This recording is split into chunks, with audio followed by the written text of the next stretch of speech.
नमस्कार दोस्तों, peak PCS के इस वीडियो में आप लोगों का स्वागत है। उम्मीद करते हैं सभी लोग बढ़िया होंगे। तो यूपी पीसीएस मेंस श्रृंखला में जीएस पेपर फोर्थ इथिक्स को हम लोग डिस्कस कर रहे थे। उसी श्रृंखला का ये अगला वीडियो है, क्योंकि इसके पहले हम लोगों ने देख लिया था नैतिक मानकों को सुनिश्चित करने के समक्ष कौन कौन सी समस्याएं आती हैं। ये यहाँ तक हम लोगों ने देख लिया था। अब इसके आगे हम लोग देखेंगे कि लोक सेवकों में नीति शास्त्र व मूल्यों को विकसित करने हेतु प्रभावी कौन कौन सी रणनीतियाँ हैं, कौन कौन से उपाय हैं। तो इसके लिए हमको क्या प्रभावी नियम व कानून बनाने की आवश्यकता है ना, जो प्रभावी तरह से लागू किए जा सकें। भ्रष्टाचार के प्रति शून्य टॉलरेंस होना चाहिए, है ना, कि बिल्कुल भी भ्रष्टाचार नहीं होना चाहिए, भ्रष्टाचार मुक्त होनी चाहिए चीज़ें। अगला, जनहित प्रकटीकरण की सुरक्षा और विसल ब्लोअर को संरक्षण देना चाहिए, है ना। तो जनहित प्रकटीकरण की भी सुरक्षा होनी चाहिए और साथ में विसल ब्लोअर को संरक्षण देने के लिए कानून की आवश्यकता है ना। तथा नीति शास्त्रीय लेखा परीक्षा की आवश्यकता है।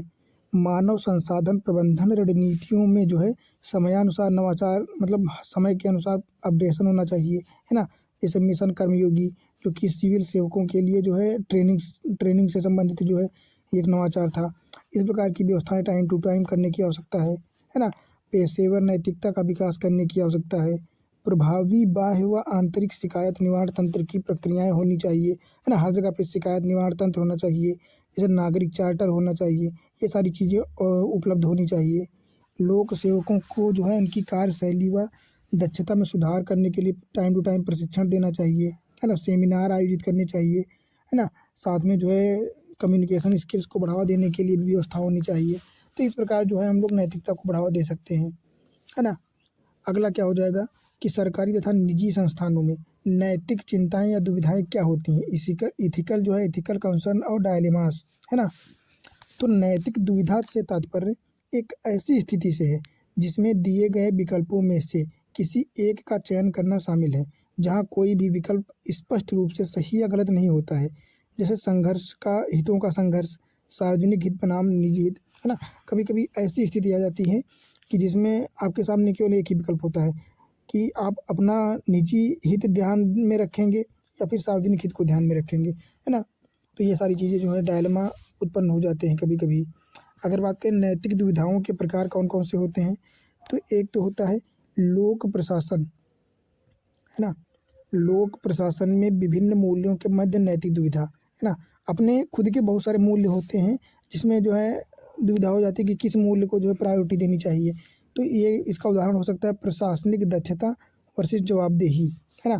कि अगर आप बहुत अच्छे से काम करोगे तो कुछ नियमों का उल्लंघन करना पड़ सकता है, पर अगर किन्हीं नियमों का आप उल्लंघन करोगे तो फिर आपको जवाबदेही देनी पड़ेगी, है ना। उत्तरदायित्व है आपका कि आपको नियमों का उल्लंघन नहीं करना है। तो इस प्रकार आपके दो मूल्यों के मध्य हितों का टकराव हो जाएगा कि किसको प्रायोरिटी दी जाए। या तो फिर आप कभी कभी नियमों को उल्लंघन करके अच्छा काम कर सकते हो, है ना, समाज सेवा बढ़िया कर सकते हो, पर आपको जवाबदेही उल्टा देनी पड़ जाएगी। तो ये चीज़ें हो जाती हैं। फिर कभी कभी आचरण संहिता के विभिन्न पहलुओं के मध्य कर्तव्यों के निष्पादन के लिए पुरस्कार स्वीकार करना, है ना। कभी कभी ऐसा होता है कि आप कोई अच्छा काम करते हो तो उसके बदले आपको कोई पुरस्कार मिलता है, पर आप उसको स्वीकार नहीं कर सकते हो क्योंकि आप सिविल सर्वेंट हो, है ना। तो इस प्रकार के डायलेमास हो जाते हैं। कभी कभी व्यक्तिगत मूल्य बनाम वरिष्ठों या सरकारी निर्देश, है ना। कभी कभी ऐसा होता है कि आप अपने व्यक्तिगत मूल्यों से भी बंधे हो और दूसरी तरफ उनके विरुद्ध सरकारी निर्देश आ जाते हैं कि आपको ये कार्य करना है। तो इस प्रकार की स्थितियों में आपको डायलेमा हो जाता है, या चिंताएं होती हैं कि आपको क्या करना चाहिए, किसको ज़्यादा प्रायोरिटी देनी चाहिए। ये सारी चीज़ें हो जाती हैं। अगला हो जाता है पेशेवर नैतिकता वर्सेस प्राधिकारी द्वारा अन्यायपूर्ण आदेश का अनुसरण करना, है ना। कभी कभी ऐसी चीज़ें हो जाती हैं कि मान लो आप बहुत ईमानदारी या सत्यनिष्ठ हो अपने कार्य के प्रति, पर कभी कभी सरकार की तरफ से आदेश ही ऐसे आ जाते हैं कि आपको वो करना ही है, तो वो आपके नियमों के, अपने मूल्यों के खिलाफ हो जाता है। पर फिर भी चूंकि आप सरकारी नौकरी कर रहे हो तो आपको करना पड़ता है ना। तो ये सारी चीज़ें होती हैं। और कुछ लोग होते हैं जो उनको नहीं करते हैं, या जो भी सिचुएशन बनती है उस हिसाब से मैनेज करना होता है। तो इस प्रकार की नैतिक दुविधाएं बन जाती हैं, उत्पन्न हो जाती हैं। अगला बात करें तो लोक प्रशासन में नैतिक दुविधाओं से निपटने के लिए कौन से मौलिक सिद्धांत हैं, है ना। इन दुविधाओं से निपटने के मौलिक सिद्धांत कौन कौन से हो जाएंगे। पहला हो जाएगा प्रशासन की लोकतांत्रिक जवाबदेही होनी चाहिए, है ना। कि प्रशासन की जवाबदेही कैसे होनी चाहिए, लोकतांत्रिक डेमोक्रेटिक होनी चाहिए। विधि का शासन व वैधता के साथ सिद्धांत होना चाहिए, है ना। पेशेवर सत्यनिष्ठता को बनाए रखना जरूरी है।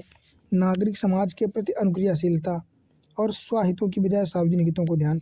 कभी भी ऐसी स्थिति आए जहाँ पे सार्वजनिक हितों के बजाय अपने हित को ध्यान में रखने वाली दुविधाएं हों, तो हमेशा सार्वजनिक हित को ऊपर रखना, ठीक है।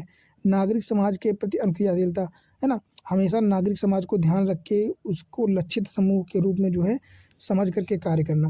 तो इस प्रकार जो है मौलिक सिद्धांत हैं कि इनको निपटा, इस प्रकार की दुविधाओं से निपटा जा सकता है आसानी से, है ना।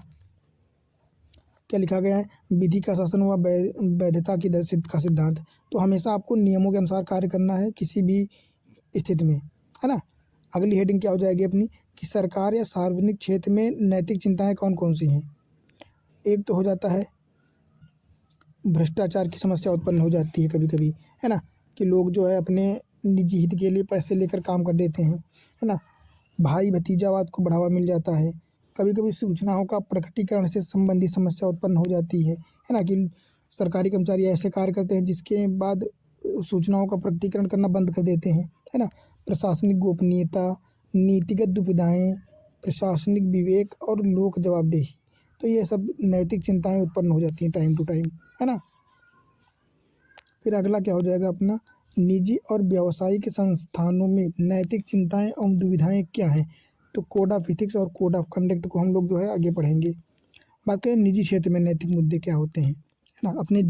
अपने नैतिक जीवन, निजी जीवन में जो है कौन कौन से प्रकार के नैतिक जो है मुद्दे उत्पन्न हो जाते हैं। तो हितों का संघर्ष, कभी कभी हितों का संघर्ष जैसे कंपनियों में निर्देशक मंडलों व पदों का चुनाव, है ना, इसमें जो है हितों का संघर्ष हो जाता है। लेखा परीक्षा में सत्यनिष्ठा की समस्या हो जाती है, जैसे बैलेंस शीट में धोखाधड़ी से संबंधित जो जानकारियाँ होती हैं कभी कभी। इनसाइडर ट्रेडिंग व शेयर कीमतों में हेर फेर किया जाता है। बाजारों में व्यवसायी सम्मोहन व हेर फेर, सरकारी नीतियों को अपने पक्ष में प्रभावित करने के लिए लॉबिंग करना, ये सब निजी क्षेत्र से संबंधित नैतिक मुद्दे हैं, है ना। अब बात करते हैं नियोक्ताओं के नैतिक मुद्दे क्या होते हैं। तो नियोक्ताओं के यही होते हैं कि पक्षपात किया जाता है, कभी पदोन्नति, बोनस, प्रोत्साहन देना किसी को चाहिए और दे किसी को दिया जाता है कभी कभी, है ना। और लैंगिक उत्पीड़न व लैंगिक संवेदनशील मुद्दों की उपेक्षा की जाती है। इस प्रकार की कोई बेहतर व्यवस्था ही नहीं होती वहाँ पे। बिना किसी पूर्व सूचना के कर्मचारियों को बर्खास्त कर दिया जाता है ना, कि पहले सूचना दी नहीं जाती है, ऐसे ही जॉब से हटा दिया जाता है। तो इस प्रकार की समस्याएं या नैतिक मुद्दे कभी कभी सामने जो है फेस करने पड़ जाते हैं लोगों को। बात करें कार्यस्थल पर बेसिक सुविधाओं की कमी होती है ना, जैसे महिलाओं के प्रति जो है ज़्यादा ध्यान रखने की सीसीटीवी कैमरास की आवश्यकता होती है ना। ये सारी चीज़ें, व्यक्तिगत नैतिकता बनाम व्यावसायिक नैतिकता की भी मुद्दा उत्पन्न हो जाता है कभी कभी। और नियोक्ताओं की कर्मचारियों के प्रति व्यापक सोच, है ना, कि नियोक्ता जो है कर्मचारियों के बारे में क्या सोच रहा है, उनके प्रति किस प्रकार की भावना रखता है, ये भी बहुत ज़्यादा जो है मैटर करता है ना। फिर बात करें कर्मचारियों के नैतिकता संबंधी मुद्दे, जो कार्य करते हैं उनका क्या, तो उनके समाधान, संसाधनों का दुरुपयोग, वो कभी कभी संसाधनों का दुरुपयोग कर देते हैं जिससे कंपनी या जो है संगठन का नुकसान हो जाता है। कंपनी की संपत्ति को घर ले जाते हैं, है ना। कभी कभी ऐसा भी स्थिति उत्पन्न हो जाती है कि कंपनी की चीज़ों को घर उठा ले जाते हैं। अनावश्यक छुट्टियां लेना, मशीनरी का अनुचित उपयोग करना, है ना, यात्रा भत्ता का लाभ उठाना या कंपनी के नियमों व विनियमों का उल्लंघन करना, आपत्तिजनक संचार जो है करना, कार्यालय समय में निजी कार्य करना। कभी कभी ऐसा होता है कि जब कार्य करने का टाइम होता है तो वो अपने निजी कार्य करने लगते हैं या किसी फ़ोन पे बात करने लगते हैं। इस प्रकार की भी चीज़ें होने लगती हैं।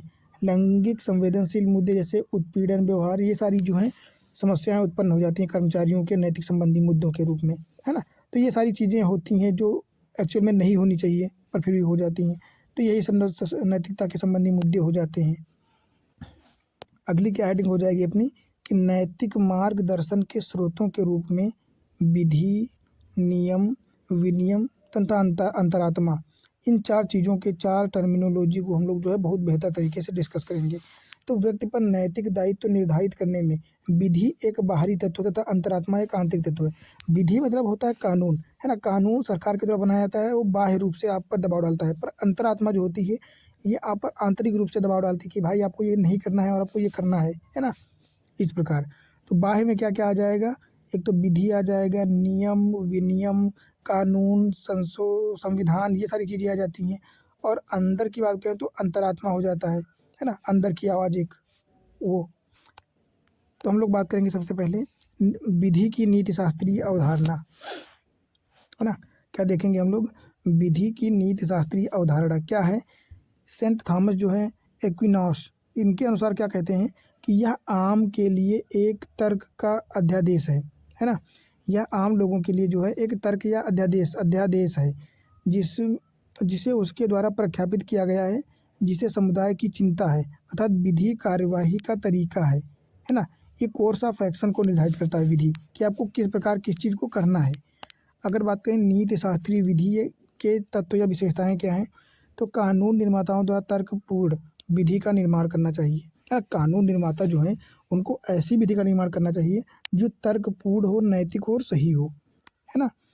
विधि जो है मानव स्वभाव के अनुसार होनी चाहिए, ऐसा नहीं है कि मानव उसका जो है फॉलो ही ना कर सके, ऐसी होनी चाहिए। तो ऐसी विधि या कानून की कोई आवश्यकता भी नहीं है ना। विधि न्यायपूर्ण होनी चाहिए जो आम भलाई के लिए कार्य करे, है ना।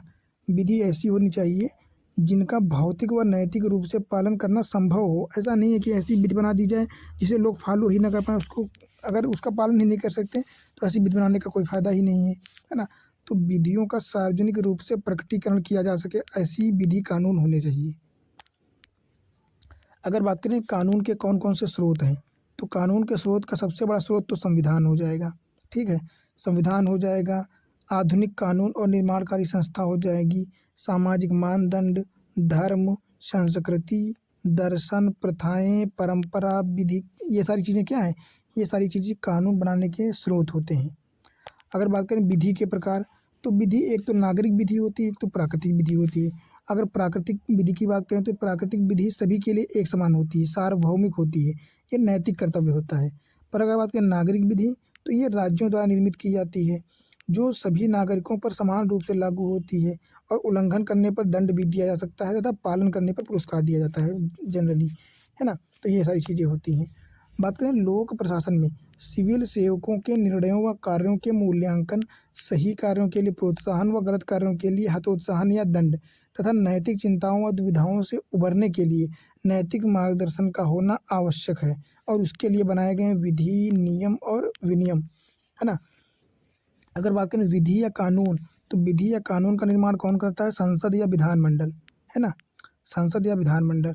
बात करें नियम कौन बनाता है, तो नियम कार्यपालिका बनाती है। और नियम क्यों बनाए जाते हैं, इन जो विधि बनाई जाती है उसकी सहायता के लिए नियम बनाए जाते हैं। फिर बात करते हैं विनियम, तो विनियम बनाती हैं नियामक विनियामक संस्थाएं, जैसे ट्राई हो गया, सेबी हो गया, है ना, ये संस्थाएं जो अधिनियम के द्वारा बनाई गई हैं। तो इनकी मदद के लिए नियम हो जाएंगे, नियम की मदद के लिए विनियम हो जाते हैं, है ना। अब हम लोग बात करेंगे विधि क्या होती है, ला। तो बात करें विधि की, तो आधुनिक समाज में विधि जनता के द्वारा चुनी हुई संसद व विधानमंडल द्वारा निर्मित की जाती है। जनता द्वारा चुनी गई संसद व विधानमंडल द्वारा। पहली विशेषता, किसी जो है विधि सभी पर समान रूप से लागू होती है, ठीक है, तथा सभी को अनिवार्य रूप से इसका पालन करना होता है। अगला, भारत में विधि संवैधानिक मूल्यों के अनुसार राज्य विधानमंडलों द्वारा निर्मित की जाती है ना। नियम व विनियमों से कानून सर्वोच्च होते हैं, मतलब जो विधि होती है यह नियम और विनियमों से सर्वोच्च होती है, इनके ऊपर होती है, तथा कानून की ही व्याख्या व स्पष्टीकरण की के लिए जो है नियम और विनियम बनाए जाते हैं। तो नियम और विनियम का निर्माण कानून या विधि की सहायता या उनको आसान बनाने के लिए किए जाते हैं, ताकि कानून को व्यवहारिक रूप से जो है व्यवहारिक रूप देकर मूल भावनाओं को विकसित किया जा सके या लोगों को आसानी से समझाया जा सके, इसलिए जो है नियम और विनियम बनाए जाते हैं।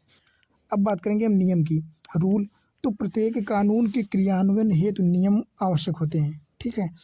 बात करें तो ये नियम कानून की मूल भावना से जुड़कर उसकी व्याख्या, स्पष्टीकरण और विस्तारण करते हैं। क्या करते हैं, उसकी व्याख्या करते हैं, स्पष्टीकरण और विस्तारण प्रदान करते हैं, क्योंकि कानून को सफलतापूर्वक या सरलतापूर्वक व प्रभावी रूप से लागू कर सके, इसलिए जो है इनका व्याख्या आसानी से की जा सके। नियम निर्माण कार्यपालिका द्वारा किया जाता है। नियम या कानून विधि से परे नहीं नहीं जा सकते हैं, मतलब नियम जो है ये विधि के ऊपर नहीं हो सकते कभी भी, ये विधायिका के अनुमोदन के अधीन होते हैं, और विधायिका द्वारा कार्यपालिका को नियम बनाने की शक्ति प्रदान करने को अधीनस्थ विधायक कहते हैं। क्या कहते हैं, अधीनस्थ विधायन, है ना।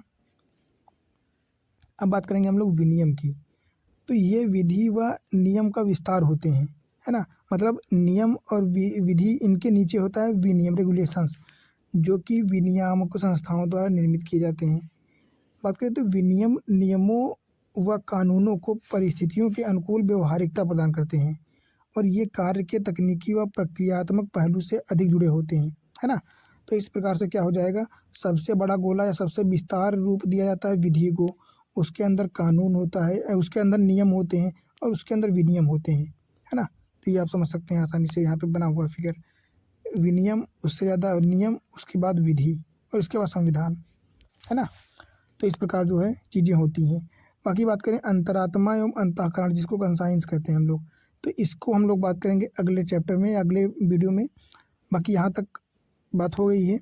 अब अंतरात्मा वाला टॉपिक हम लोग अगले दिन पढ़ेंगे। बाकी उम्मीद करते हैं यहाँ तक आप लोगों को अच्छे से समझ में आया होगा और चीज़ें सही से समझ में आई होंगी कि इनका मतलब क्या है ना। सारी टर्मिनोलॉजी जो है आपको अच्छे से समझ में आ रही होंगी। बाकी मिलते हैं अगले वीडियो में और फीडबैक ज़रूर दीजिए आप लोग, तथा लाइक और सब्सक्राइब भी कर लीजिए चैनल को।